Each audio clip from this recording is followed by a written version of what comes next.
suka na nzela te, nakoma kino na suka ya mobembo na ngai. Bongo yolaka kingai, ete okotikanga te, ete okozala na ngai kino suka ya nzela. Ata na kati ya mai, babonge pe mipepe, yotikaki bayekoli te, yonde obengaki bango. Sela ndenge moko na ngai, wana mipepe ekoya, bomba ngai na ngolu. Bien-aimés dans le Seigneur, nous vous saluons au nom de Jésus-Christ de Nazareth. Je suis la votre servante Esther Kinda Malobo. Comme autrefois je vous avais promis que je serai de retour, on va essayer de discuter sur la bonne nouvelle de Nikoluba, Oezolobela Sangoya, Yesu Christo, Ya Nazareth. Autrefois je vous avais déjà dit notre mission, Kombonango Eza, Ézéchiel 33:6. Tokolobela qui entrera dans le royaume de cieux. Autrefois je vous avais déjà présenté l'homme de Dieu. Je vous avais déjà parlé de lui et il s'est présenté, notre papa, Poba Zéphirin. Il est avec nous ici. Nous l'accueillons avec vous ensemble. Bonjour, pasteur. Bonjour, ma soeur Esther Kinda Malobo, pardon. Bonjour à vous aussi qui nous suivez. Que le Dieu de paix soit avec vous. Merci beaucoup. Pouvez-vous nous expliquer, quand même, est-ce que le royaume de cieux est vrai? Merci pour la question. Le thème, comme vous l'avez dit, qui entrera dans le royaume des cieux? Ça veut dire que, ma soeur, quand nous vivons ici, il y a un endroit quelque part que nous, là où nous irons après la vie sur terre.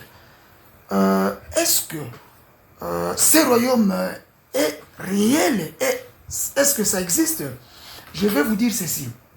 Quand nous allons dans Exode chapitre 25, 8 à 9, on voit Dieu dire à Moïse que tu feras un sanctuaire. Tu vas me construire un tabernacle. Ça veut dire que quand vous allez encore plus loin, il dit selon la montagne, pardon, selon les modèles que je vous ai montrés sur la montagne. Ça veut dire que Dieu avait déjà présenté à Moïse un modèle de tabernacle, mais ce modèle n'est pas terrestre, mais c'est un modèle céleste. Ça veut dire que il y a quelque part un modèle céleste de tabernacle. Mais on peut lire aussi dans Matthieu chapitre 3, le premier verset au verset 2. Je lis au nom de Jésus. Amen. En ces temps-là, parut Jean-Baptiste, prêchant dans les déserts de Judée, il disait, répentez-vous car le royaume des cieux est proche. C'est Jean-Baptiste. Il dit qu'il y a un royaume des cieux qui est en train de venir. Je vais prendre encore un autre passage. Maintenant c'est Jésus. Dans Jean 14, verset 2. Jean 14, verset 2. Jean 14, verset 2. Que dit la Bible? Jean 14, verset 2. La Bible dit ceci. Il y a plusieurs demeures dans la maison de mon Père. Si cela n'était pas, je vous l'aurais dit. Je vais vous préparer une place. Et lorsque je m'en serai allé et que je vous aurai préparé une place, je reviendrai et je vous prendrai avec moi, afin que là où je suis, vous y soyez aussi. Ça veut dire qu'il y a effectivement un endroit. Il y aura l'enlèvement. Jésus viendra pour prendre le sien. Donc, ma sœur, tozana se ya mokili, to milengele, ezane sika moko boye. bamusu alobaka ezali te mais nayebi sio ke à partir ya 3 versions na pesi yo esika moko ezali après monde tokozalaka. Merci beaucoup, vous avez écouté le pasteur a dit. Pasteur, je vais savoir, est-ce qu'ils ont des conditions ou y a-t-il de conditions pour accéder pour Moutou à Kota dans le royaume de ciel? Conditions ezali bakotaka ndenge olingi te. D'abord pour comme moi na Nzambe ezali na basalaka ba déclaration to confession. Faut confesser Romains 19. Et puis Jean 1 12 à 13. Mais pour aucun na royaume de cieux ezana condition. Condition ya liboso balobi il faut ozana au marcher avec Dieu. Soit kotambola selon Nzambe alingi. Na Bible basa kotalisa biso bato oyo batambola ki na kobanga Nzambe. Batangele biso nazuka ndakisa. Tozu Noé, il était droit et juste. Donc Nzambe alingaka bato ndingi wana. Tozu Abraham, Nzambe abenge po apona kiye. Tozu mutu lisolo ya Job. Job quel que soit mikakatano, quel que soit ba pasi. Na bozwi na ye azalaki na Nzambe. Na ba pasi azalaki na Nzambe, ezali condition. Mais na lingi lokola ngana linga tokotela makomi, tozwa Matthieu chapitre 7 verset 21. Yoka ndenge bazakoloba. Verset 21, Bible lobi, ceux qui me disent Seigneur, Seigneur, n'entreront pas tous dans le royaume des cieux, mais celui-là seul qui fait la volonté de mon Père qui est dans le ciel. Donc, vraie condition zali, tout ça la volonté ya Nzambe, vraie condition zali, kotambola na Nzambe, tala ndenge condition oya solo Nzamba tine sikawa. Merci beaucoup. Mais kotambola na Nzambe oyo zolo ba kotambola na Nzambe, est-ce qu'on peut expliquer biso vrai kotambola na Nzambe to volonté ya Nzambe vraiment eza nini to meka koyeba? Kotambola na Nzambe ezana biteni misato. Eteni ya liboso ma sœur ezali marcher dans l'obéissance des commandements de Dieu. Nzamba tia mibeko. Soko tambola na mibeko na ye, ça veut dire que soko sako tose yango wana nde kotambola. Na kanisi obi histoire ya Adam et Ève. Adam Nzamba pesie mobeko. Alobi na tikili yo bambuma nyonso eloko so sala ndenge olingi me nzete oyo ezali na katikati ya jardin kosimba te. Na kanisi oyebi awa ye asimbaki yango tala oyo ekomelaki ye. Na lingi totanga na 1 Jean 5. 1 Jean 5 verset 3. Tozuka la première partie. Donc 1 Jean 5 3 1. Car l'amour de Dieu consiste à garder ses commandements. Donc, la marche avec Dieu, ezali et obéir à ses commandements. Yami balezali croire à son fils unique qu'il a envoyé. Donc, il faut qu'on dise la Yesu. Nakanisi kuna tokenika musikate. Jean 3:16. Bilos boko na boye biango. Yami satu ezali kondima ba précepte ya Jésus-Christ. Donc maté ya Jésus-Christ ateya faut kondima ngo. Ba enseignement ya Christ. Kuna tokozwa Matthieu 28 verset 20a. Enseignez-les tout ce que je vous ai prescrit. Tala la vie en Christ. Tala oyesala kate moto azala na Nzambe. Ezali biloko misatu. Obéissance, qu'on croit dans Jésus-Christ, puis qu'on croit dans l'enseignement à Jésus-Christ. Merci beaucoup. J'espère bien moko boyoki. Suko tolingi to yeba. Obstacle nini? Oye koko sala vraiment le quoi on sala en Nzambe, c'est vrai que oyebi yango, o meka ko yebi biso obstacle oyo vraiment ils a trop lourd, to oyezo pesé qui est moi en Nzambe. Et koki ko zangisa ye kokota na bokonzi ya lola a se retrouver pe atikali ndenge balobaka mais quand même ko expliquer biso to yeba. Merci pour la question. La Bible nous dit nous sommes dans le monde mais nous ne sommes pas de ce monde. Or dans ce monde il y a des choses de ce monde que le corps tient plaisir. Nzoto esepelaka na biloko moko ya mokili mais biloko yango en réalité na tangu ya suka eza na tina mokote. obstacle oya monene oyo ekoki kosala te moto oyo babengi chrétien mais jour ya enlèvement bamona ye te ezali kaka moko na miso ya bato oyo aza koapparaître kasa ya nzambe mais ntango ozalaka na ye moko na kuku lolenge azomene vie na ye ezali oyo ezosepelisa nzambe te. Ça veut dire que c'est la vie de péché.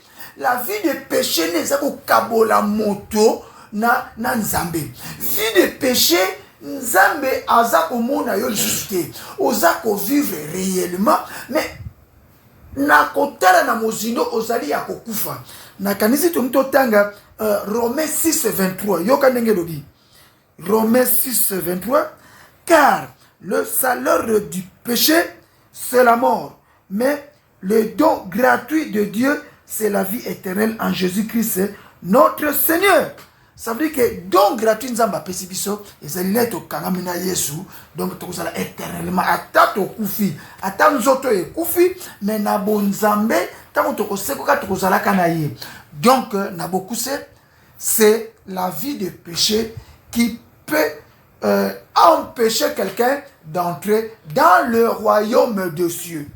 Merci pasteur outu kolobela likambo ya péché a. Est-ce que koki komeka ko aider biso toyeba ba péché yango ekokozala lokola est-ce que par exemple eza lokola bato mosusu oke kosomba eloko na wenze osombi eloko mutu alexelio mbongo par exemple alexelio mbongo ya échange opesi 1000 francs na place azongisela yo 500 francs lokola mo molili eseyaki mutu azongiselio 1000 francs lisusu mais ba 200 francs. Nalingi na yeba de ce point là est-ce que ça péché ou bien ok ba foutu au salaire ba fouta ko 100 000 francs oyebi bien que nga salaire nangeza 100 000 francs mais tant qu'on komi kuna on s'est retrouvé que ba fouta ki yo 200 000 francs donc le quoi salaire il y a 2 mois ozongi na ngona ndako est-ce que nalingi na yeba vraiment skana soko seleli mbongo wana ils appellent sumu. Merci ma sœur pour la question. Vous avez commencé à demander si on peut énumérer quelques péchés et vous avez donné 2 exemples. Déjà, je vous dis que les 2 exemples, ce sont des péchés.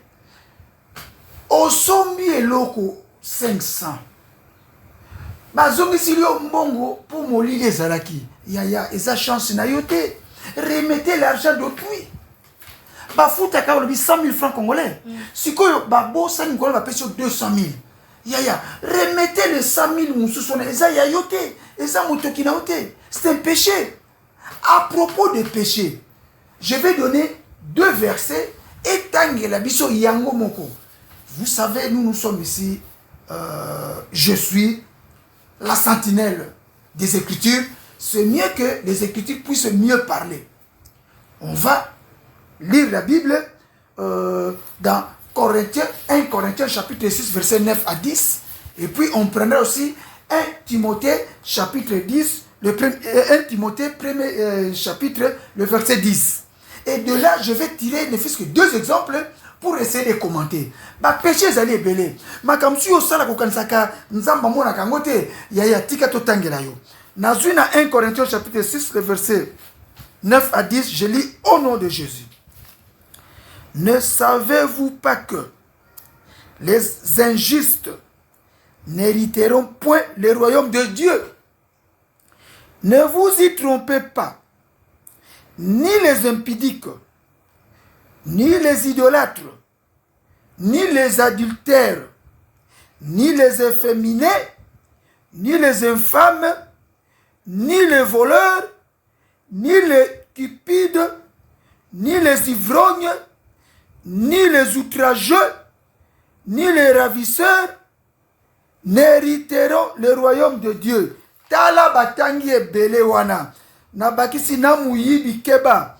Royaume de cieux ya yote. Sikoto kei na 1 Timothée, premier chapitre, le verset 10. Kuna balobini. Les impudiques, les infâmes, le voleur d'hommes, le menteur, le parjure et tout ce qui est contraire à la saine doctrine. Batunion soana bako hériter royaume de cieux. Le quoi n'est pas que batani mo ebele za kaka ndambo oyo. Eza pe na ba verset muso za kotanga makambo oyo et ko permettre te mutu akota na lola. Mais na nyonso yo sa servante Esther limbisaka na zwa kaka mibale. Idolâtre na menteur. Toba na menteur. Yo mesala kokosa makambo. Rien que na bis ozali. Ozana matonge ozana victoire bazo benga ozali wapi. Yo ozoko sosana kwa matete.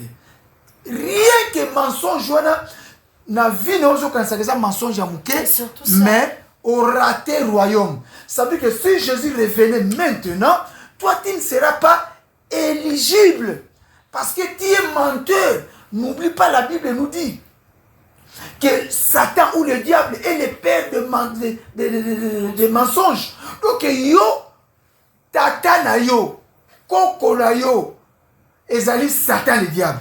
Donc rien que le mensonge est zangisi au royaume des cieux. Toza kokosa tangu nyonso na même likambo kokosa te oza kokosa. Tokena idolâtre. Na tokolo makama idolâtrie pardon, tozu Exode 20.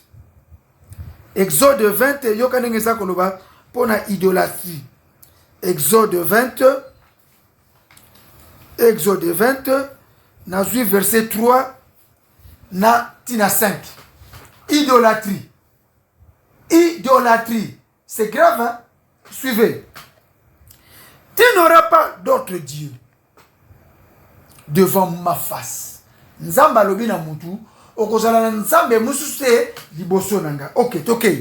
Na 4 balobi nini?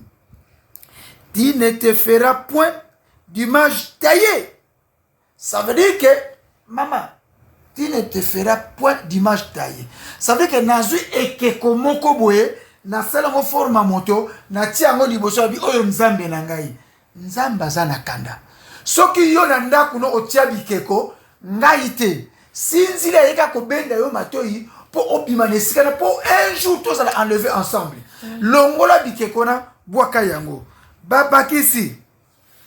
Ni de représentation quelconque des choses qui sont en haut dans le cieux. Yo ozi elongi moko boye otina ndako lobi Yesu na ngai yeyo. Yaya.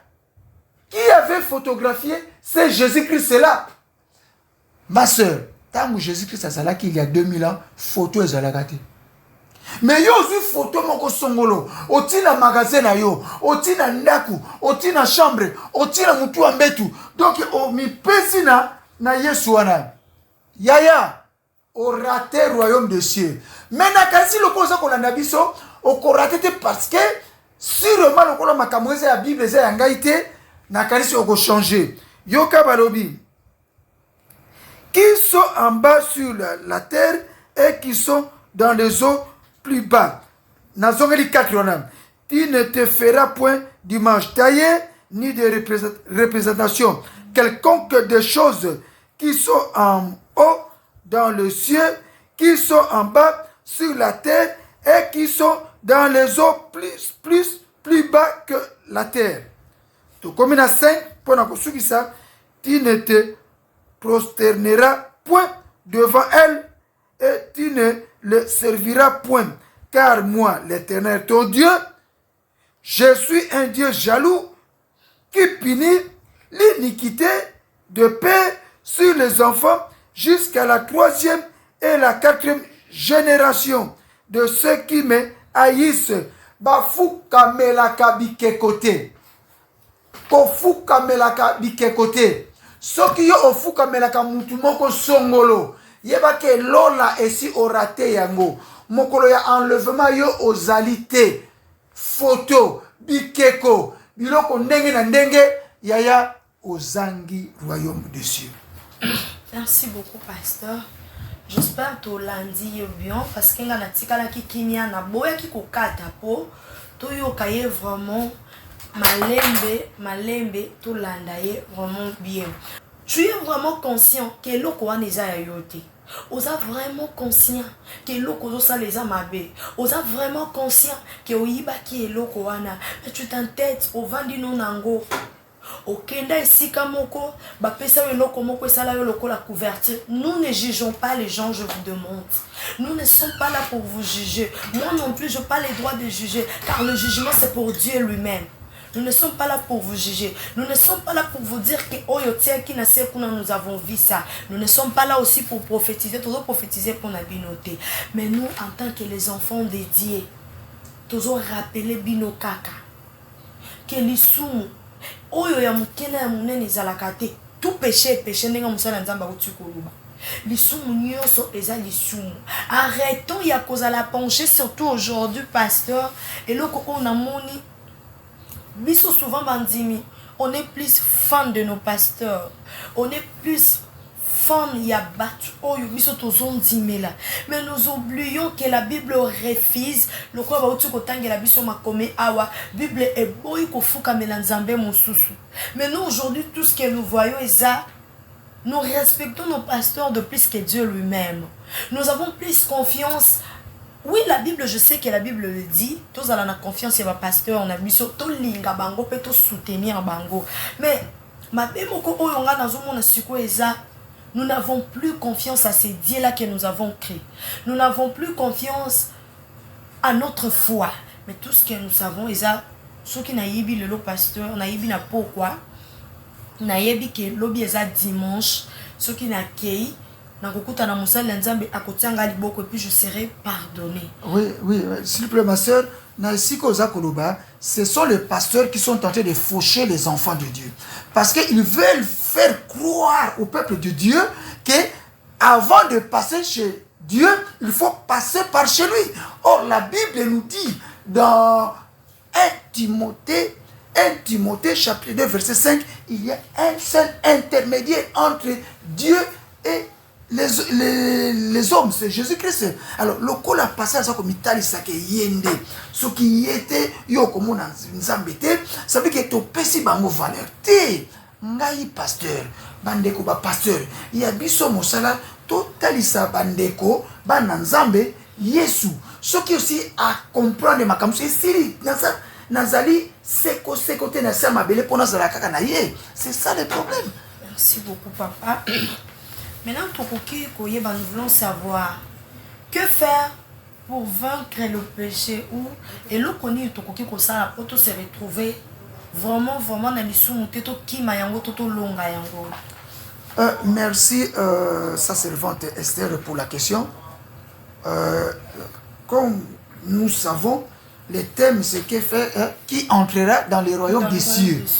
Mais quand nous sommes ici, c'est pour aider quelqu'un afin d'entrer. Parce que si nous étions égoïstes, on allait cacher cet enseignement pour nous-mêmes. Pour nous se retrouver quand Yesu bisomoko. Te, tolingi na yope okota. Yango motuno tuni, tout ça la négni pour te vaincre. Parce que péché n'est tout le bas plus loin. Y'a un te kabolaka moto nan Zambé. Parce que tout longa. Et il y a deux solutions à kumbeli ba nan Zambé. Solution à liboso, c'est la vie de prière.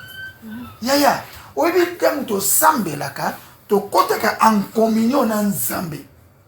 Tokotaka en contact na Nzambe. Esprit nanga ekotaka en contact na esprit ya Nzambe. Donc la vie de prière. Bible ça que na Proverbe 13 verset 21 natangi, celui qui fréquente les sages devient sage. Or Nzambe azali saint à sa propre. Tango nous sommes en prière. Donc les robini l'autre soit dans Nzambe sambelo sambi tango bini ata mutu afingio oko seka kuti parce que oko répondre yete parce que autre soit dans Nzambe ma finga les alina tina mokote ata critiquer oko répondre yete donc soko ça ko fréquenter Nzambe mingi oko ko massage makamba mokili oko bwaki sayango oko se donner mingi ko s'affectionner na biloko ya lola. Maman, deuxième solution, pour permettre mutu à vaincre, ezali principe moko na za kotia ba benga principe de cause. Principe de cause ezali nini? Ezali compteur zéro. Ça veut dire que ndenge nazali awa, Nzambe atali la kabiso na masumu te. L'air na lobi na 1 Corinthiens chapitre 5 verset 17 na bongoli motema Ça veut dire, Bible le dit que n'a commis une nouvelle créature. Donc, quand il n'a pas masumu les associés. Donc, compteur n'a pas commis à zéro. N'a commis propre. N'a commis propre devant Nzambe. Ce qui est soyez mon couronne à comme mangaï. Mais le côté ça quand c'est à mokili, masumu ekoya, ba tentation ekoya. Alors, n'a ko sala nini. Ce qui est sumu, il faut qu'on s'engage pardon. Biso bana Nzambe faut to senga pardon na Nzambe. Soko sengi pardon, Nzambe alimbisio. Pierre a tout là que Jésus combien de fois ba ko senga pardon, Jésus a bisie il faut senga pardon 70 fois 7, ça veut dire 490 fois na jour moko. Et ni ko baka ke lokola mutu ako sumuka 490 fois te, ça veut dire que c'est difficile pour mutu donc Nzambe faut alimbisa à tout moment. Na ko bakisa bo pona sukisa. Ça veut dire que l'air n'a examen d'état par exemple. Loi va dire que aura un diplôme d'état celui qui aura 50% de points, 60% de l'icolo. Mais na bonzambe zali boete. Na bonzambe zali makamba 50%. Parce que moi na classe oisu 50% de points, toko tout le de 0 à 49 et kei wapi. Or, Nzambe akabola ka gloire na ye na mutu mususu te. To zwana nu Esaïe. To kosuka na Esaïe 42. Esaïe 42, le verset 8. Yo kana Bible za koloba. Je suis l'Éternel. C'est là mon nom. Et je ne donnerai pas ma gloire à un autre, ni mon honneur aux idoles. Ça fait que Nzamba kabola ka gloire te. Le lokola Yesu akoya ko pora kusambisa bato. Soki ozu 99% yeba ke okokota te. 99,9% okokota te. Na bonzambe faut la propre. Propre donc ça la saint Nzambe posane yangwana. C'est ainsi que bien aimé pour la convaincre le péché, ceux qui li sumo ekota ki kolingate olana yango senga pardon. Nangina yeba pasteur. Est-ce que ekokoma habitude te ya ki mutu asali lisumu azongi à se repentir parce que na otaki kota la message moko ya moninga moko c'est nommé aussi c'est un chrétien Joseph Longanga akomela kinga parce que na yebisa ki eto za na émission il a dit ceci bon mais kana nous ko éclaircir biso likambu ya lisumu oyo ezalaka mutu asali lisumu na conscience normale ayebi vraiment bien que asali lisumu. Et puis azongi asengi Nzambe pardon lobi lisusu azongeli lisumu wana. Expliquez biso na musika na pasteur to meka koyeba. Est-ce que lisumu ya bongo elimbisa maka et komi ya petite to meka ba ko expliquer sika na toyeba. Merci pour la question. Bato bazo sala masumu en répétition pour dire que Nzamba ko limbisa bango. Apamboli bango. Mais yebaka ke liwa pe ezali. Ce qui est un accident, aux an temps ya ko senga pardon te. Ça veut dire que ce que ko sala masumu na conscience na yo, mukanda hébreu bi etikalika ka perdition donc c'est aussi na yo. Donc aux a ko sala masumu po yebi na ko senga na nga bolimbisi. Aux an na bolimbisi te. Ba ko limbisa te, tu fais consciemment que na sala boyi. Na yiba pour na sala makamnanga lobi Nzambe de terre. Nzamba za bolole na bisote.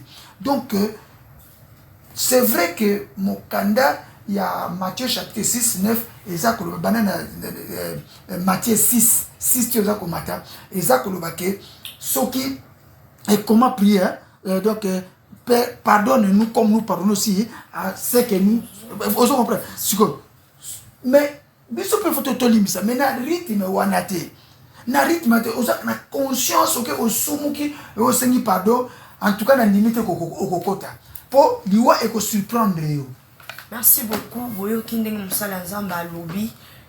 Il ne pas autorisé, j'espère, Joseph Longanga. Oyo qui réponse yo moko. Il ne pas permis à Kemuta Sala Lisumu. Azongela, azozongela, eloko oyo, ayebi na conscience na ye ke ezamabe. Tout le monde, pasteur, aimerait savoir. Est-ce que c'est vrai vraiment que quelqu'un est un pécheur, un magicien, un ivrogne? Du coup, avant sa mort, il donne sa vie à Jésus. Il se répand. Est-ce c'est vrai que ce que Christ a zongi au même moment, à quoi qu'il n'ait qu'au na lola? On a beaucoup ces réponses, oui. Balobi, le royaume des cieux, ce sont les violents qui accaparent. Donc ça veut dire que ba violent ba banani. Bato ba sala mabe, mais l'air ayoki lo banzambe donc a commis kopanga pambate lorsque c'est répandu. Albi biloko ya bo soto na sala ngana ko sala ngo susute. Na lingi to kene na Luc 23 39 yokane balubi. L'un des malfaiteurs crucifié l'injurié disant n'es-tu pas le Christ? Sauve-toi toi-même et sauve-nous. Ah ouais, ça dit solo te bien bien yesu l'air na kurusu asaki na ba brigami balé. Mais moko alobi mais ici on est Jésus-Christ. On s'est sauvé peut on sauver biso. Mais et là que c'est plus une réponse à Oami balé dans Luc 23 42 Yoka Luc 23 42 et il dit à Jésus-Christ pour nous c'est justice car nous recevons ce qu'on mérite nos crimes. Mais celui-ci n'a rien fait de mal. Ça veut dire que parmi les brigands, il y a repentance. Alors, oh, tu as mona wa. Pas sûr tu as mona croix, et ça justice pour ma bena biso, tu as qui ba kuluna. Mais tant que tu as la kuluna na maluku, tu yeba na kana wa sakana mona na mumbele. Mais jamais tu mona joy. Jésus tout le monde a été. Eh, tout le monde a été. Donc il reconnaît que tout ça va kuluna, il reconnaît que tout ça la kamabe. Mais tato tout le monde a été. Yoka a continué na 40 robi et il dit à Jésus, souviens-toi de moi quand tu viendras dans ton règne. Ça veut dire qu'à tout béli, à se repentir. Kaka loko la batwa no tangelinga wana. Ce qui m'a se repentir. Yoka ce réponse à Jésus. Ça l'a été. Alobi Jésus lui répondit, je te le dis en vérité, aujourd'hui tu seras avec moi dans le paradis. Ça veut dire que l'air au se repentir des Corinthiens, chapitre 5, verset 17, nyonso salaki ekena mai, okomi ekela muyasika, okomi mutu yasika. Donc, akokota. Merci beaucoup, pasteur. Oyo kindenge. Pasteur alobi soki o se repentir ata soki tikali seconde avant liwa na yo okomona Nzambe. Mais kozela kaka liwa te pardon. Kozela kaka liwa te, il a encore grand temps. Repens-toi dans ta vie à Jésus. Pe okozala le bienvenu na royaume ya Nzambe. Pasteur, vraiment na moni to pusani na suka ya émission na biso parce que la télévision c'est le temps. Toza na pusa ya koyeba. Biloko oyo ya kitoko maloba oyo ya bien oyo prédication ya bien soki batu balingi bakutana na yo soki balingi bamona yo adresse vraiment oyo bakoki kolukela yo kozala wapi pe omeka kopesa biso na numéro ya téléphone. Merci pour la bosenga nayebi ke mingi balingi bayeba tozali wapi mais nakanisi bolimbisanga na clôturer na momoko de la fin pona ko clôturer avant na pesa adresse. Problème te toza non vraiment na posa ya adresse aussi biso adresse à partir il y a le 2 décembre tozali na Super Lemba avenue Lombo numéro 114 en diagonale na Institut Mokengeli tala biso na restaurant Mère Lisa tozali na 7h30 tobana ozala à partir du mois de décembre. Chaque mardi et vendredi, de côté il y a la sainte doctrine du Christ, de côté il y a le fondement qui est Jésus-Christ en accord avec Ésaïe chapitre 28 verset 16. Puis de côté il y a les fondements au pluriel, ils ont enseignement au Christ à Pessa, au Komona Bisokuna. À partir il y a le 2 décembre, tozali wana vendredi. J'espère numéro de téléphone est koki kozala ko pesa na mandeko o ba koza na posa ko contacter yo numéro ya téléphone. Numéro nanga ya téléphone numéro WhatsApp ezali 099 999 37 91 nalobi 099 999 37 91. Merci beaucoup pasteur. Tout ça ce qu'on a posé à mot de la fin et le koni noko koloba suka pour na mandeko oyo balandi biso. Sois béni, mot de la fin, le thème des alliés qui entrera dans le royaume des cieux. Alors, mot de la fin, n'a plusieurs versets, mot que Matthieu 7, 13, Yokaningelobi. Entrez par la porte étroite, car large est la porte, Spacieux est le chemin qui mène à la perdition. Et il y en a beaucoup qui entrent par là. Ça veut dire que kokota na lo les apporte ya muke. Donc tout ça mibeko ya nzambe tout ça ba commandement pour kota. Mingi te ba kokota. Mingi ba koya koloba oh mon constitution ça là que tout ça là loin de moi, je ne vous ai jamais connu. Merci beaucoup pasteur. Merci vraiment pour na mate ya kitoko opesi biso. Merci vraiment pour na kondima koya kokuta na lisusu na biso en tout cas nzambe apambola yo. Merci vous qui étiez avec nous de le début jusqu'à la fin. J'espère que vous continuez, que vous continuez, que vous allez ensemble. Nenge boyoki tolobeli tem na biso ezalaki qui entrera dans le royaume de cieux. Mosala nzambe ameki ko expliquer pe boyoki na suka awa lobi porte wana eza mukie. Batu baza ebele o baza na posa ya kokota. Est-ce que mituna mutuna yopo kozala na accès na porte wana na kati awa balobeli makambo ya lisumu. Balobeli mo makambo ebele na kati. Mes sœurs, yo muto zala kite. Yo muto olandi biso na suka. Yo muto vraiment zui chance ya kobanda émission depuis ebandelité ti na suka. To sengi yo kaka. Bokonzi ya lola eza vrai. Royaume de cieux eza vrai. Mitala vina yo, contrôler vina yo. Pour oser accès ya kokota surtout boya lisumu mais to sengi na bino vie de prière et bongate na banda kuna bino bo continuer ko prier bo continuer pe ko édifier bato les ala kinga servante na bino Esther Kinda Malobo tokutani na émission ya mbala nsima soki yeso akoyate espérons que akoyate poto bongo la lisusu mitema na biso tikete nzambe apambola bino suka ya mobembo nanga bongo yulaka kingai ete okotikanga te ete okozala nanga kino suka ya nzela ata na kati ya mai babonge pe mipepe yotikaki bayekoli te yonde obengaki bango